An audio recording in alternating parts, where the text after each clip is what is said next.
Good morning, good afternoon, good evening. Another amazing pre-Cal Jam podcast here.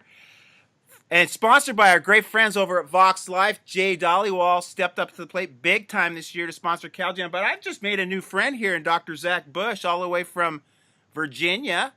Yeah. Land of lovers. I just found out that we both have a shared love of surfing, which is awesome. And I was just curious how you like get into surfing living in Virginia.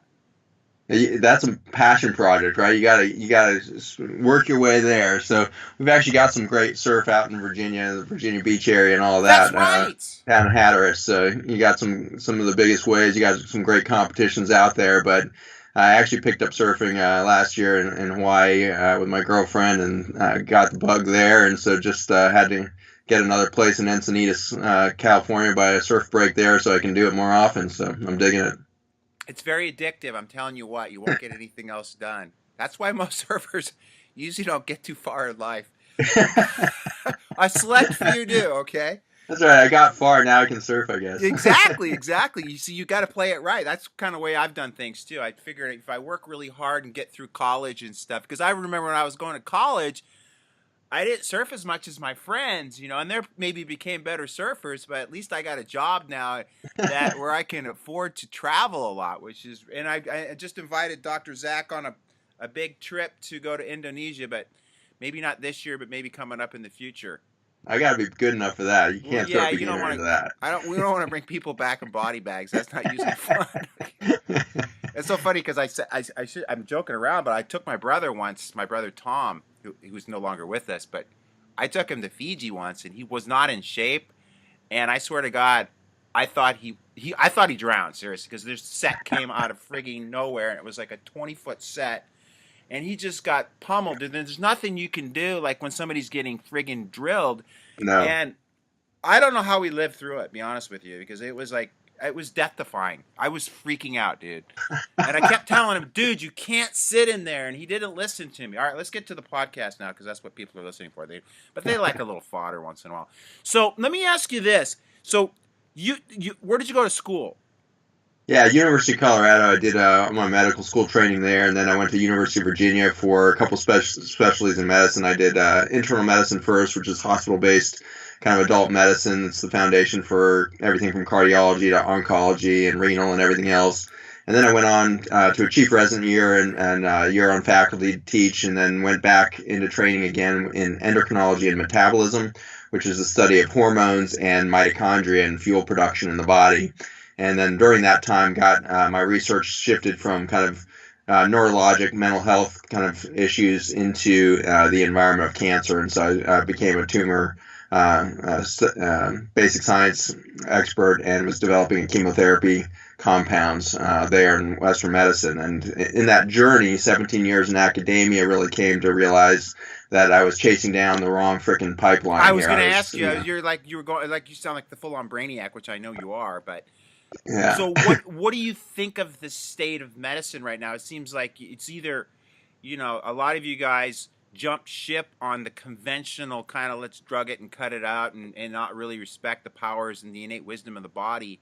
And a lot of you jump that ship and get into, kind of a more holistic lifestyle, kind of reminiscent of what we've been teaching in chiropractic since 1895. So I'm only like 130 years behind you then. Yeah, exactly.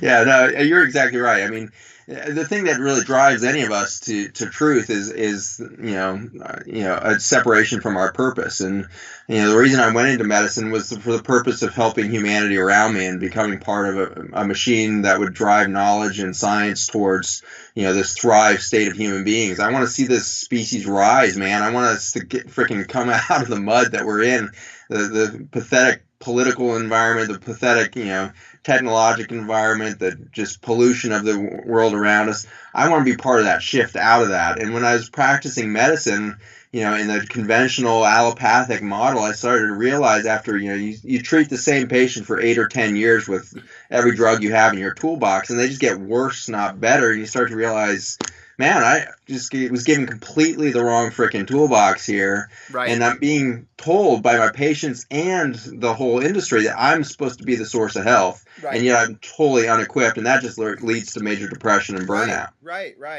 Well, it's funny you say that. You say you're about raising people up. And I think, and I don't think, I know just through the research I've done, I think the whole agenda, if that's the right term, is to really suppress people, and by continually through just mass fluoridation, mass vaccination, all the opioids, all the drugs, is just to extinguish the spirit of humanity and lower the vibrational and tone of people, and decrease their capacity for critical thought and even creativity to some degree. And just bang, right there. I mean, it's the just creativity piece, right? I mean, because people.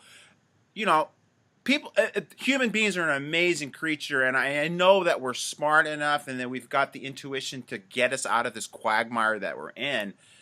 But it's so hard sometimes, and it's frustrating. Like that last night, I woke up at 5 a.m. because I start thinking shit, and it really starts to bother me, and I don't know why I take it on. I mean, one of my biggest mentors is Fred Schofield. He said, dude, just live each day. But I get that, but I'm also concerned about the future for future generations and kids and their kids and where they're going to live. And it's funny to me that most people don't see things that are so blatantly obvious to you and I. And that's part of the objectives with what we're doing at CalJam is not only to, teach chiropractors how to really raise their own level of expression of their own DNA, but to also get the general public involved so they can kind of see the light as well, because we have to do this together. It just can't be you and I doing this and a few other people. We've got to change the collective consciousness on the planet if we're really going to change the direction where we're going. You're exactly right. We gotta shift out, and the creativity piece is really terrifying. If you look at the pharmaceutical model right now, we zip down to our kids first. 1 in 10 children are diagnosed with attention deficit hyperactivity disorder by age 12. 1 in 10, but that there's a lot more of those that are undiagnosed. But of those 1 in 10, 70% of those are on speed. They're on attention deficit drug, Ritalin, Adderall, these speed-like drugs that induce a fight or flight stress state to make them focus. Right. And so here we're giving kids drugs to put them into a sympathetic fight or flight state so that they'll focus on their test to answer a stupid multiple choice question test more accurately. Well, what is the problem with fight or flight is that, and when we're talking about rising a species, is if you put everybody in fight or flight, the first thing that shuts down is the entire creative section of your brain. You cannot be creative when you're in fight or flight. No way. And so that is, and that's by design, right? If a lion jumps out at you, this is a bad time to sit down and compose a symphony. Right. So by design, you turn on sympathetic, you need to shut down your creative brain. So we are literally raising kids in a drug environment that shuts down their creativity. But then there's a severely under-recognized piece of the puzzle, which is statin drugs. Oh, dude, statin drugs. That is like the most ridiculous friggin' drug on the planet. And then they just lower the cholesterol level again? Yeah, right. Didn't they? Or was that blood pressure they just lowered? I can't keep track of everything anymore. I know. Yeah, blood pressure just lowered. Yeah. But the cholesterol keeps getting ratcheted down. But yeah, just a couple weeks ago, a big, now 80% of human beings apparently have hypertension. But the issue with statin drugs, and this goes unrecognized by doctors all over the place. They know about the myositis, kind of inflammation of the muscle and loss of muscle function, all this stuff. What they don't know is the neurologic effects of those statin drugs. The mitochondrial effect too, right? What's that effect? The mitochondrial effect. Mitochondrial effect, right. Yeah. So that muscle weakness, all that's coming from the mitochondrial damage. But at the neurologic level, you lose creativity. There's an enormous number of jazz musicians who are some of the world's best in improvisation. And so the ability to pick up an instrument, hear something, and then put an incredibly complex thing over top of it is an incredibly exquisite capacity of the human brain to do that improv kind of thing. You give them a statin drug, within 2 weeks they can't figure out how to improvise. Wow. You'll completely delete the ability of their brain to be that creative state by a few weeks of a drug. And terrifyingly, there's been a lot of these cases where you stop the medication and they never get it back. Oh, that's They can play the trumpet, they can look at the sheet music and play it all day long, but you ask them to move away from the sheet music and do some improv, and they can't do it anymore. So from our kids on speed to our adults on statins, we are sinking our awareness, our creativity, which is humanity. If we can't create, we don't live. That's not life. Right. Now, do you play music yourself? I love playing music. Yeah, I can't wait to play with you guys at Cal Jam. So what do you play? Started on the drums, played drums for about 15 years, but then by the time I was in high school, I was playing the bass guitar and then the guitar, and so then in college I picked up the keyboard, so I play all the above, all pretty much how I surf, kind of a beginner on everything, right? But love it. I just love playing music. If you don't have that creative outlet in your life, if you're not painting or singing or doing poetry, or you got to have it, or else you're not living. You got to balance the brain, dude. I mean, you can't just be left brain all day, cranking numbers and just trying to generate money. You got to for me, I mean, like last night, I finished the night on my patio and I played my guitar for about an hour, and just for me, it's therapy, dude. It's just I like to do it as an exercise, like the whole improvisation thing. I just like to noodle around and make sounds and just create. It's like painting, dude. It's painting with sound waves, and to me, it's just your own self-expression. You know what I mean? And that's what I love about music, because you can really just paint your own picture, and there's no boundaries, and there's no, as long as it, like, I don't know where I heard this. Some major guitar player. He said, no, it was the guy from ZZ Top. He said, the best thing about learning to play music is you play what sounds good to you, dude. That's what's important. You don't have to, like, everybody wants to emulate somebody else. It's like, I mean, to me, I play in bands and we have to play cover music, which to me is sometimes frustrating, because I would rather play our own music. But I know when we play our own music, nobody likes it because nobody's heard it before. People like stuff that they recognize. But I don't like to have to fit myself into Keith Richards, or those guys are just being their own self-expression. I would rather, but the thing is, you need to get to that level someday, and I'll never be that level, but I've been surfing and music, and those are the things that I cherish, and those are the things, like you said earlier when we were just discussing, that's what keeps people young, because if you just beat yourself up and sympathetic all day, you're going to die sooner. There's no question about it. You need to get into parasympathetic. You need to get a creative state.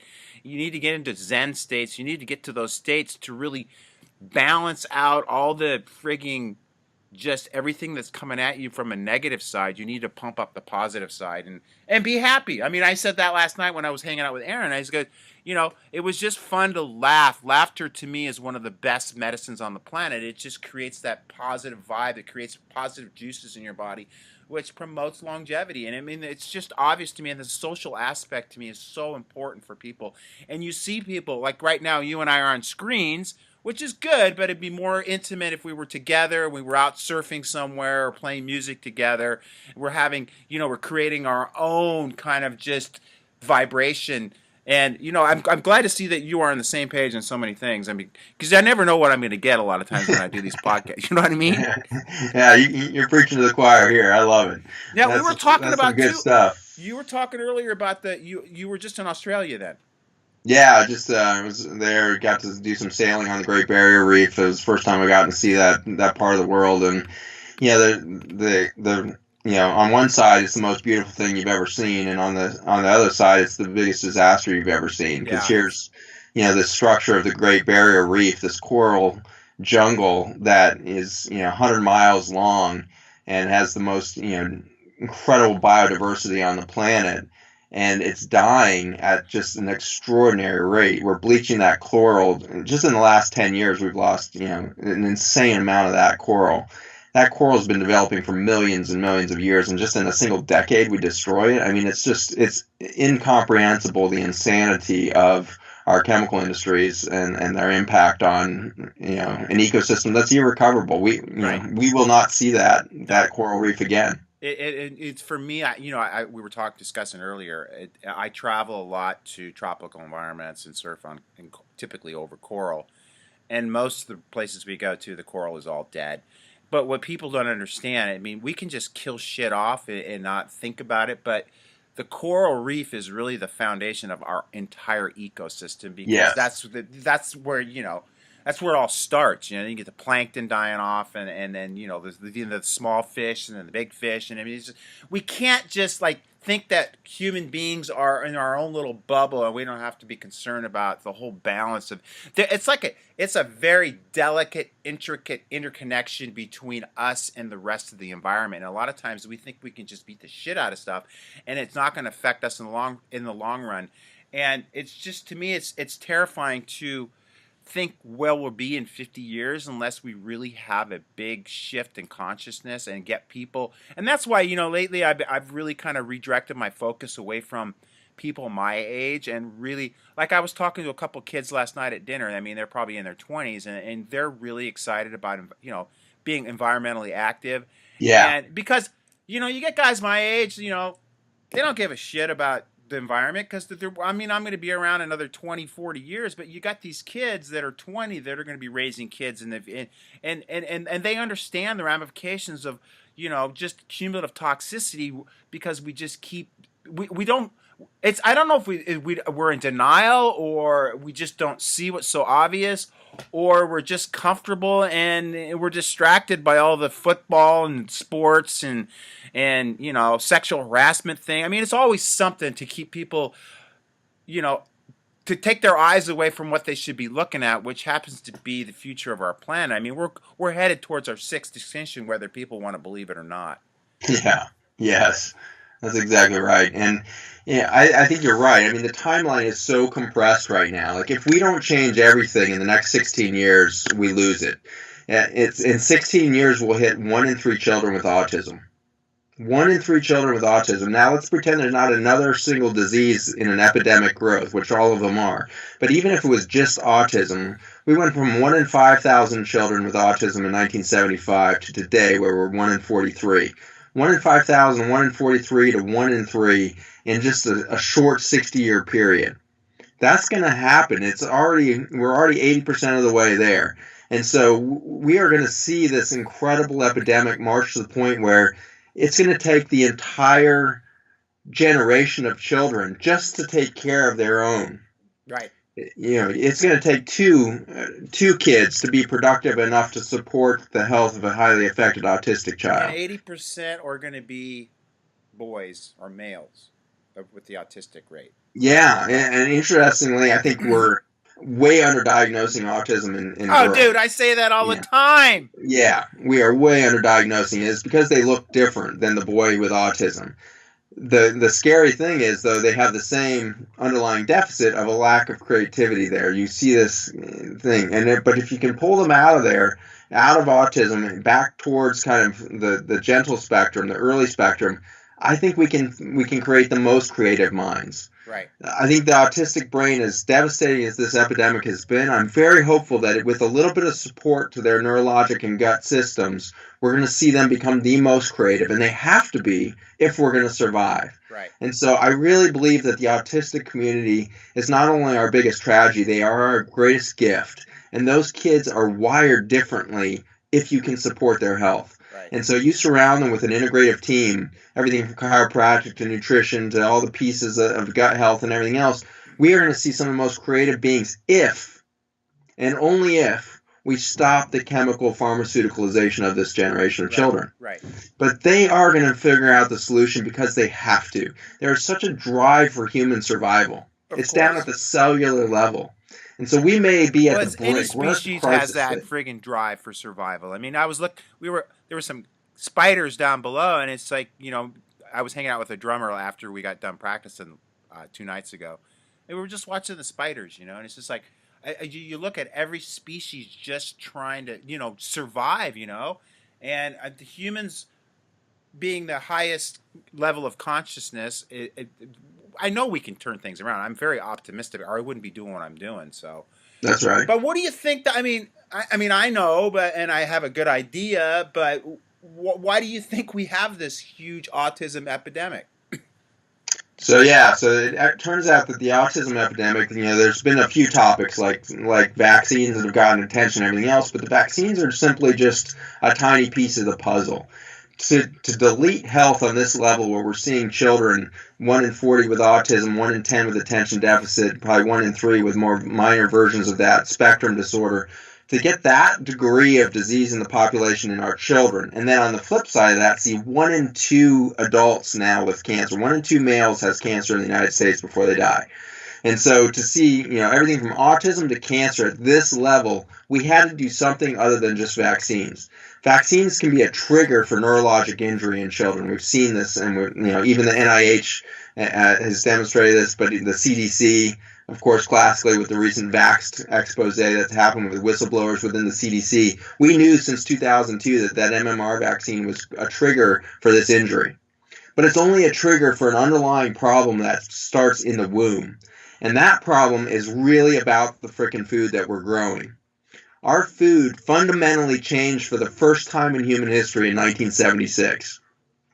What happened in 1976 is we started adding a chemical as a weed killer around the environment. That weed killer is called Roundup. Roundup has an active ingredient of a chemical called glyphosate. This is a freaky chemical because it's in a class of chemicals that we produce from actually an amino acid. A really important amino acid for brain function and many other pieces of the puzzle of the body is glycine. And so glycine amino acid, we tag a phosphorus on one side, a phosphate group, and an amine on the other, and you suddenly turn it into a toxin. That toxin started being used and patented not as a weed killer. It was patented as an antibiotic. Wow. Turns out that glyphosate is the #1 antibiotic on the planet right now. Doctors right now are prescribing about 10 million pounds of antibiotic a year. That's disgusting. That's 833 prescriptions of antibiotics for every 1,000 people. And people are getting that in all the food that they eat, man. Yeah, so then in the food we eat, if you just think about the antibiotics, the drug antibiotics we're adding to the feed, that's 30 million pounds. But the amount of that chemical glyphosate, the main antibiotic, 4.5 billion pounds being sprayed into our soils today. And the #1 thing that started to do in the 70s and then really got out of control in the 1990s when we genetically modified the crops to be able to handle direct spraying of Roundup, the Roundup-ready crops, we suddenly killed the entire microbiome of the soil. And with the death of the microbiome, you can't create nutrients within the soil, therefore you cannot create food that has nutrient density in them. So what does glyphosate do, and how could it possibly be related to autism?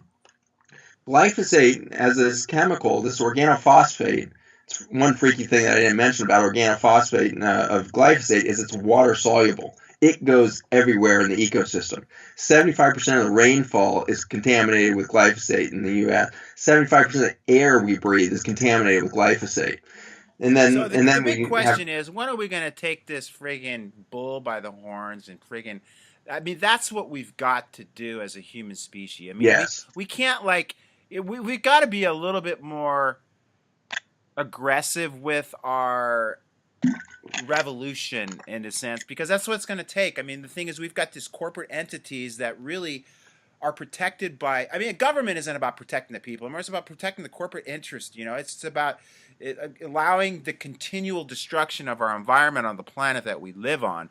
And that's why we've really got to get more and more people to the level that you and I understand what's going on. I mean, like I said, I'm 60, dude. I mean, I got to, I've had a fucking amazing life, but I want everybody else to have that same potential in life, and to hear stuff like what you're talking about. I mean, I know this stuff, but to me, it's just like, it's so obvious to me, everything that's going on.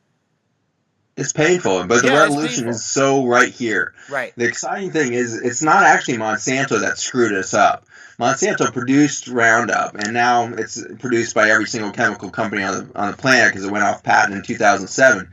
But the reality is we created Monsanto. In 1945, we were growing 45% of our food chain in our backyard victory gardens. Now we grow less than 1/10% of our food. We outsourced food. Right. for the first time in human history, we stopped participating in the production of our own food, and we shouldn't be surprised that a big chemical industry popped up and said, well, we can mass produce food. Right. Well, the only way you're mass produce food is if you're using some sort of artificial chemical boosted up environment. If you don't have an actual human being interacting with that soil and tending and loving that soil, taking care of those crops, if you have detached from that system, it is not going to be healthy food no matter how you cut it. Right. And so the cool thing about the fact that we are all responsible for the creation of Monsanto is we can destroy it tomorrow. Tomorrow, we could instantaneously take down the largest companies in the world if we just change consumer behavior. Right. And that's what CalJam's about. That's Right. what you're about. That's why you're doing a podcast. That's why I spend all day, every day in this recording studio doing podcasts all over the world, is because if we get the information out and the consumer shifts, boom, we bankrupt those companies instantaneously. We support organic farming across the globe. In 10 years, we could see an improvement and a fundamental shift. Not 1 in 3 children, but we could back up to 1 in 300 children with autism. In 30 years, 50 years, we could get Roundup levels to be so low that we're not killing ourselves with it anymore. So we're only 50 years from a solution that we created in the past 50 years. Right. And so that's it sounds like a long journey, but in the history of the Earth, this is a split second that we fucked it up. Right. And it's a split second we can get it back. Right. But we have to look at that. We have a lot of cleanup to do too. You know, it's not only the Monsanto. I call him Monsanto. But like we were talking earlier about the geoengineering that's going on globally, and again, we can talk whether people want to believe it or not. I mean, all you have to do is look out your window, dude. It's not like. And the funny thing, before I became a chiropractor. My mom wanted me to be a dentist. I share that story a lot from the stage. Yeah. She wanted me to be a real doctor. And then I made all my brothers become chiropractors in spite. But as a kid, I was just enthralled with weather. I wanted to be a meteorologist. So, I mean, as a kid, man, I knew every friggin' cloud, cumulonimbus. I studied the shit out of that stuff. And then, like in the 70s and the 80s, I started noticing all the just stratospheric aerosol injection projects that they're doing to supposedly protect us from global warming. That's what that's what they say. And whatever people want to talk about as far as global warming, I just know you can't continue to burn fossil fuels and expect us to be able to live through that. It's just not part of our. It's not really supposed to be part of our biosphere. And I don't have answers for all that shit, but there's more than one spoke in the wheel. I mean, we got the vaccine issue, we got the GMO issue, and the glyphosate issue, which you brought up. We've got geoengineering, we've got plastic issues, and again, we've got problems with the soil, we've got problems with water. We need to come together and just really get the youth behind this because, I mean, like I said earlier, I just don't think that the older generation gives a shit because they're more interested and distracted by other types of activities. Well, if you're a young person listening to this and you're getting inspired, you want to be part of that revolution, my parent company is Seraphim Group, Seraphic, Seraphic Group, based on the concept of the Seraphim or the protecting angels on the planet. And the Seraphim Group is reinvesting all the money we make out of our biotech research and development gets reinvested in our parent company. And we're nailing a number of the things you're talking about with some exciting technology. We have technology that's digesting plastic back into biodiesel. So we can return all that carbon back into the normal ecosystem to get the plant. The plants will absorb that CO2 right back. Right, of course. We have it in the right form. And so we got to take the plastic, reconvert it into CO2, get the plants to participate in that plastic genome. So we've got a really cool company doing that. We've got a company that's working on agricultural health. We've got a supplement piece for cattle, pork, poultry. We got soil regeneration efforts going on. So be a part of the revolution at the grassroots is so fun, and we're growing so fast. As we actually have almost 9 companies now, and so we're growing really fast. We need young, invigorated people. So reach out to us if you're interested in a job and something that's going to be a root cause revolution. Reach out to us. Can old, invigorated people hang out with you too? You guys can hang out, but we're not going to expect you to do anything but surf. Because I mean, that's been I've really, even as a kid, dude, I used to like really be environmentally conscious. I mean, I remember I was a kid, I'd go down and I'd clean out glass out of I used to live in Dallas, and there was this creek that I used to hang out as a kid, and I'd go down there and there'd be fish and stuff. And I'd go and I'd pick glass and shit out of the creek, and people thought I am still nuts. But I've always really kind of like been in love with animals and the planet and plants. So with that in mind, I'm going to kind of just shift gears a little bit. I mean, I'm a big promoter and a firm believer in the whole cannabis movement, and I also feel that plant could really reverse a lot of the detriment we have with our carbon debt and taking that carbon dioxide in, because it's one of the highest respiring plants on the planet, and it also would help rejuvenate the soil, which is a big issue. Also, it's got so many positive. I mean, we could use it as a biofuel. We could use it to build houses. It's a great. It could literally almost probably put big pharma out of business with all of its positive attributes as far as a health. Yeah.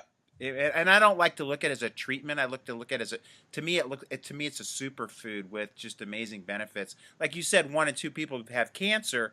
So why do you wait to get cancer before you do stuff that you knew you already did? I mean, I see people doing that all the time.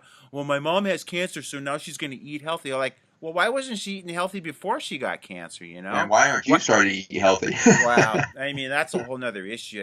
You look at what kids eat anymore. It's like, it's not even food, dude. It's frankenfood, what most people eat, And, I was into nutrition too in the 70s, back, probably before you were born. How old are you? I'm 45. Okay, so you're not too much younger than me, but for 14 years. It's a few years. But I mean, I've always been into eating healthy, and I mean, I'm like a Vitamix guy, and I get ostracized by a lot of the super straights in my own profession. They think that all you need to do is get adjusted. You don't have to be concerned about anything else, which to me is almost childish thinking. I mean, you have to look at, chiropractic's an amazing friggin' tool. I mean, and I'm the biggest proponent of it on the planet, and that's the whole really thrust of CalJam, was really to get the chiropractic message to the world. But as I tell people, chiropractic is great, but we need a planet to practice it on. I mean, I don't really feel like moving to Mars really sounds like a viable alternative, rather than cleaning up the quagmire of shit we got going on here. Yeah. So I didn't know that you were also environmentally conscious, dude. Where did all this come from? Oh man, yeah, no, it's so critical, and the mission statement of my parent company is to create an intellectual property development firm that supports the disruptive technologies in the areas of health, energy, and ecology. Because as a physician, I started to realize that no matter how good I got as a doctor, if I didn't change the ecology, I could never create a healthy human. Right. And it turns out that you can't have healthy energy if you don't have healthy ecology, and you can't have a healthy human if they don't have energy. And vice versa. Those 3 pieces, health, energy, and ecology, became this, kind of 3-legged stool. You pull any one of those out, and you lose the whole thing. Right. And so that's the excitement of our parent company, is let's do it right on all 3 of those levels, and then health will start not just in humans, but on the planet again. The planet has been healthy, but it's going to get healthier. I don't know if you're kind of, think about it in the big context, but if we zoom back out from the human species experience back to the dinosaurs 60 million years ago, this is actually where most of our technology, all of our biotech, is coming out of soil from 60 million years ago. But it turns out that if we back up to 60 million years ago, there was a decline in function on the planet even then. The ecosystem was starting to collapse. The demise of the dinosaurs happened because a large blanket of dust got delivered on top of the surface of the soil, either from volcanic events, but more likely from an asteroid that hit. And so we get this huge dust pile that happens over the soil, and we kill it. And ever since then, we've been kind of degenerating this. And so the ice age happened, warming's been happening. Now we accelerate that with all of this, screw up of the ecosystem through modern technology, fossil fuels, blah, blah, blah. So we're accelerating a process that's been in process for millions of years. But we know that this is a regenerative universe. And so you can see how things, just like, anything that spirals, everything in nature is never a straight line. There's not a straight line in nature. Everything's spirals. So we're on a downward spiral of the ecology. It's going to hit a nadir, and then we're going to spiral back up. And I believe as human beings, because of being the creative, ingenious species that we are, we can participate in that change in trajectory.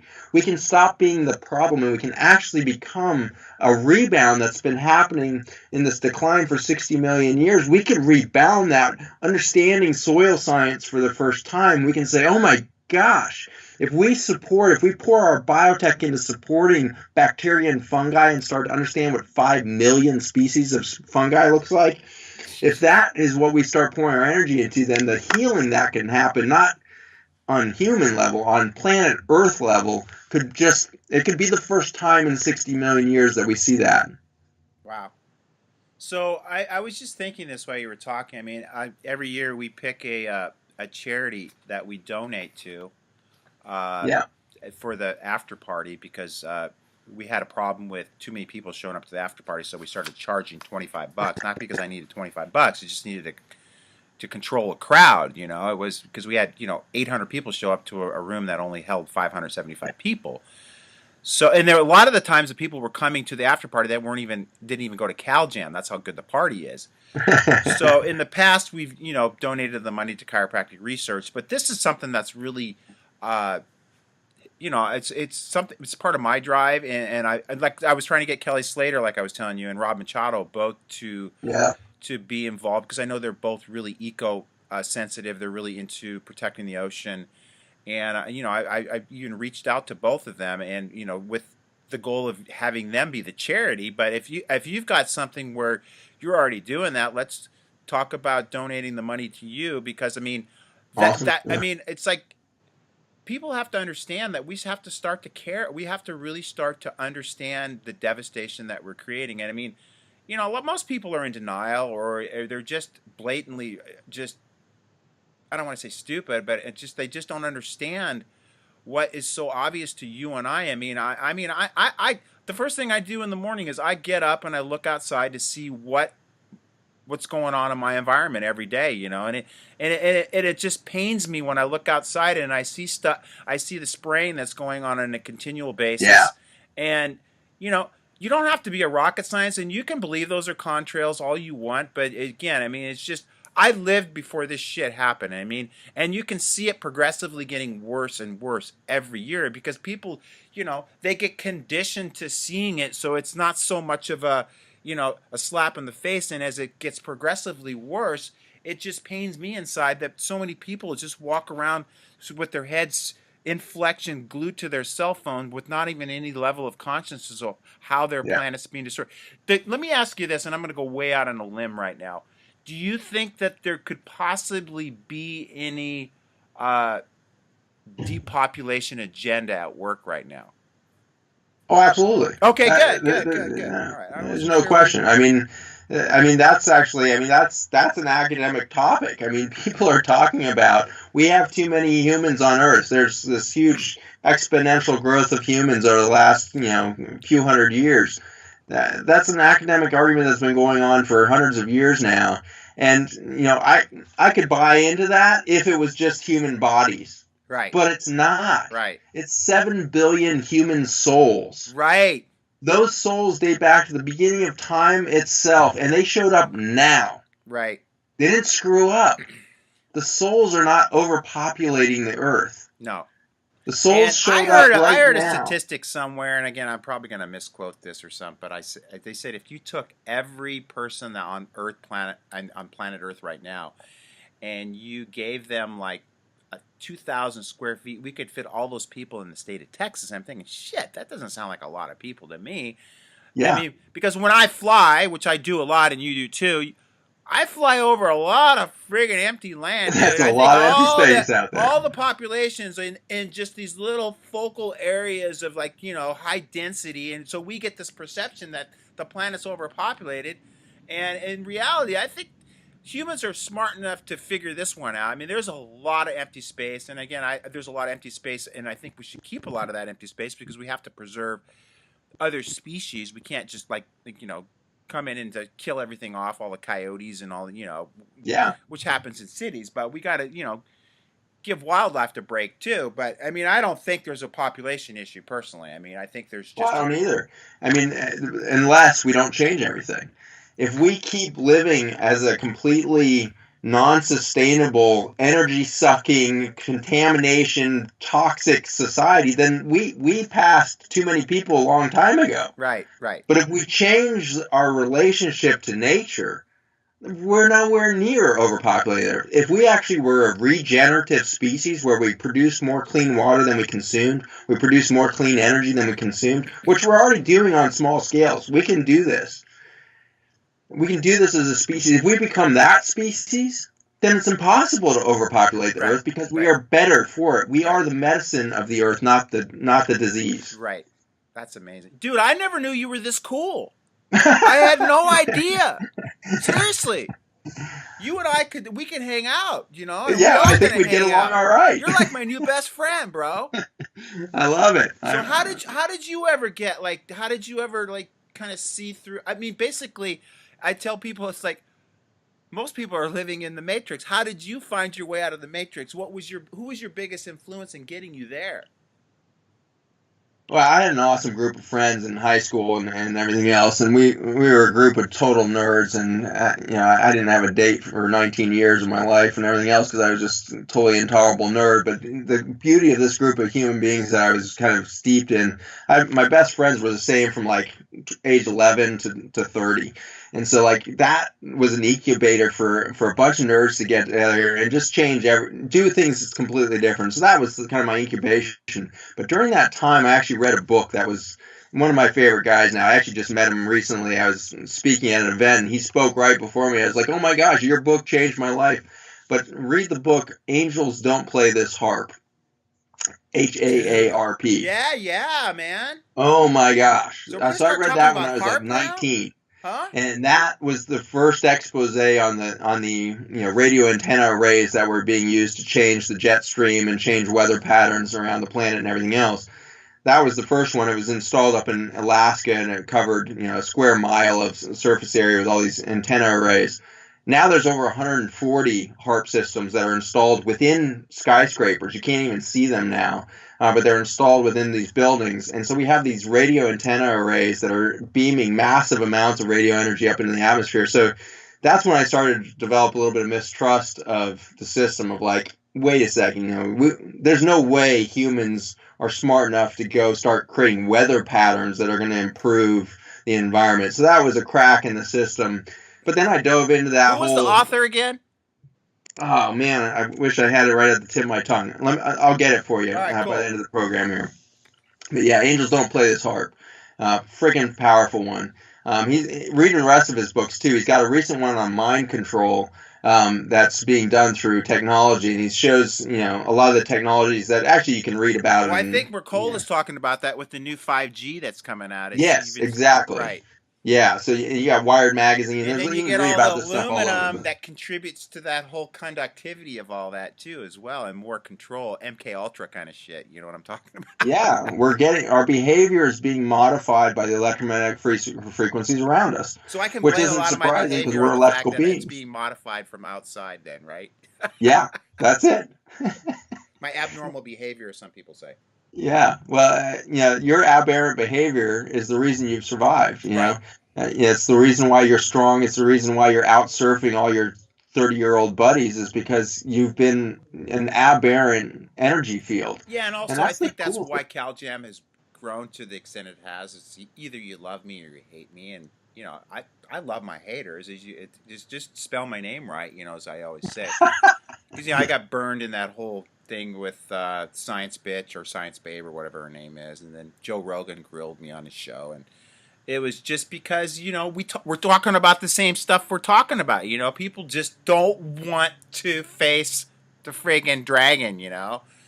And so yeah, I mean, I never knew that you were. I mean, I was even apprehensive to talk to you about vaccines, but you're on board with all this stuff, dude. Yeah, I mean, again, vaccines are so interesting. Maybe I'll get the chance to talk about this at CalJam, but when we start looking at vaccines as something that just turns our body on to attack bacteria and viruses, that it kind of makes sense from a germ standpoint. But let me zoom out for a second on germs. So let's look at it at the genetic level. Let's go all the way down to the fabric of biology. Genetically, you only have 20,000 genes. that might sound like a lot of genes to your audience, but 20,000 genes is 2/3 as complicated as a flea. A flea has 30,000 genes. Wow. So when we found out that the human has 20,000 poultry genes, we were so disappointed. We thought we were the most complicated, wonderful species on the planet. Then you take that whole DNA strand that we have about 4 to 6 feet of DNA in every single cell of our body. That means that if we strung all of your DNA end to end, your DNA in a single human body would wrap around Mother Earth 4 million times. Jesus, we are massive amount of information genetically, but it pales in comparison to what we have in the microbiome around us. right. And so bacteria have 2 million genes in the bacterial biome that should be on your body. 2 million genes versus your 20,000. And of those, there's about 40,000 species. So you got maybe 40,000 species of bacteria. You have 5 million species of fungi with over 125 billion genes. Then you take a look at the viral environment. Well, parasites you could do next. Parasites is 300,000 species of parasites. I'm sorry, I got my ones. Parasites come before the fungi. You've got some 40 billion genes in the parasites. Then in the fungi, you actually have up around 125 trillion genes in the fungal environment. And we've only got 20,000, you said? You only have 20,000. And now we're in the trillions just in fungi. Okay. Then you look at viruses. We don't even know how many species of viruses are on the planet, but we do know that the density of viral... Don't they just mutate like within seconds and you've got a whole new virus? They're changing all the time, so we can't even figure out how many species there are. But we do know that there are 10 to the 31 viruses on the planet right now. That's a 1 with 31 zeros after it. There's not even a name for that number. That's 10 million times more viruses than are stars in the entire universe. All right, so that's your ecosystem. 10 to the 31 viruses, 5 million species of fungi, hundreds of thousands of species of parasites, tens of thousands of species of bacteria. And now you're going to create a vaccine to one of those and tell me that's going to bring health?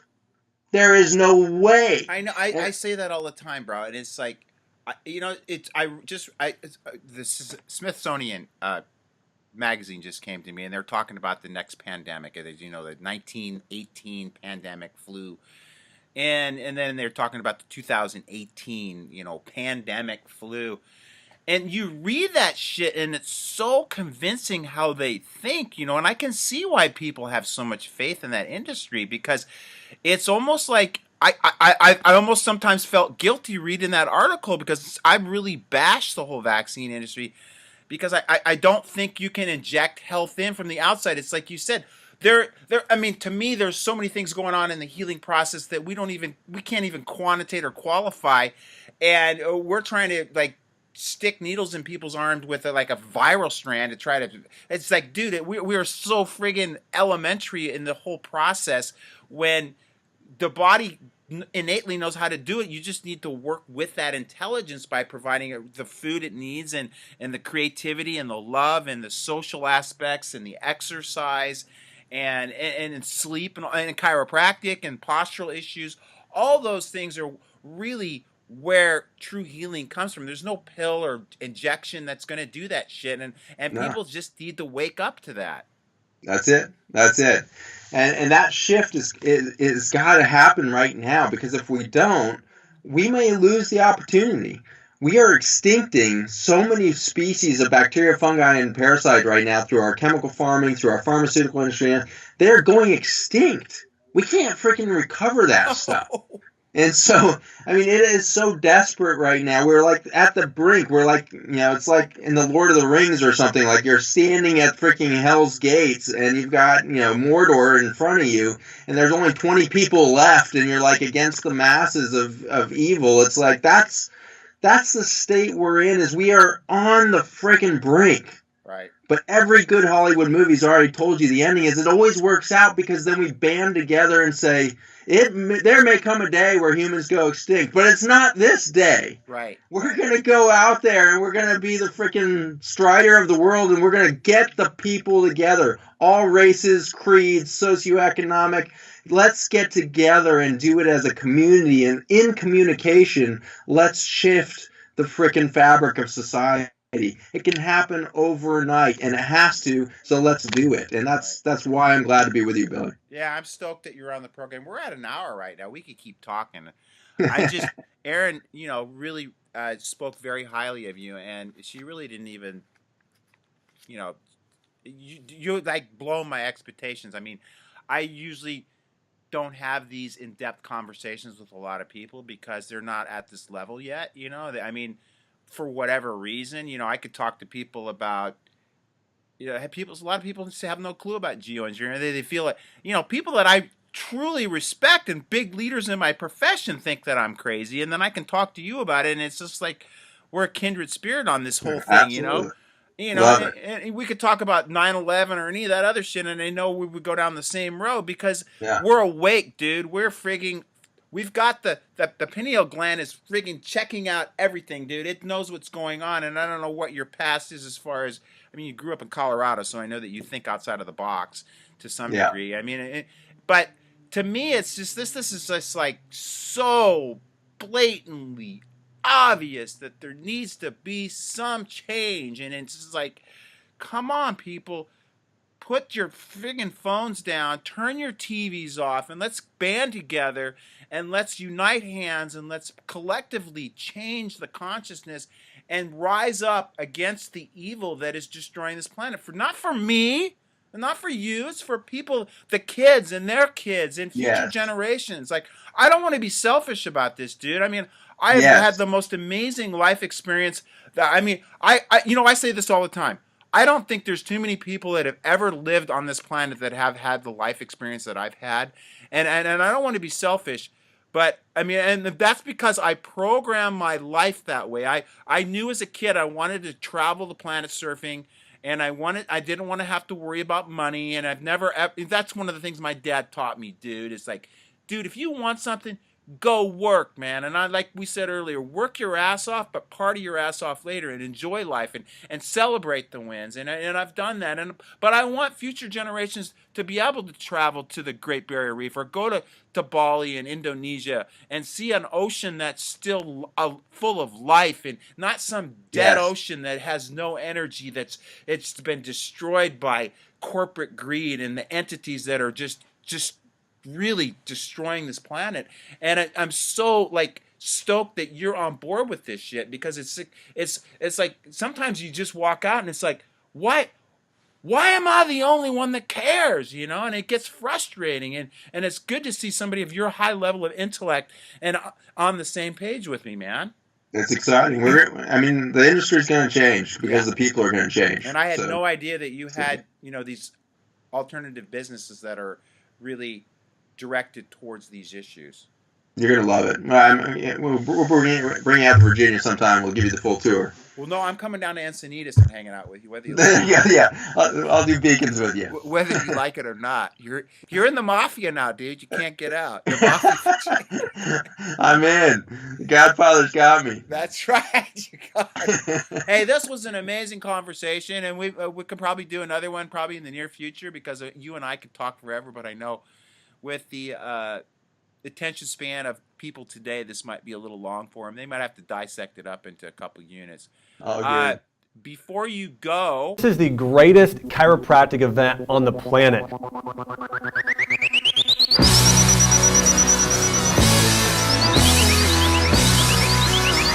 First impressions are everything, and when you walk in, you see the crowd, you see the stage set up, you hear the band.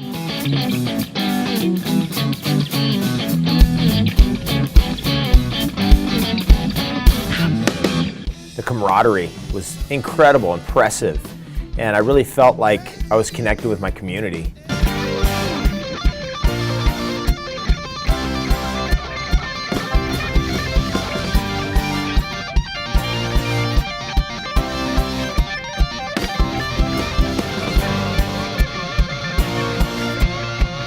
Incredible. I've been to 9 out of 10 cow jams. The energy was through the roof, the most electric cow jam I've ever been to.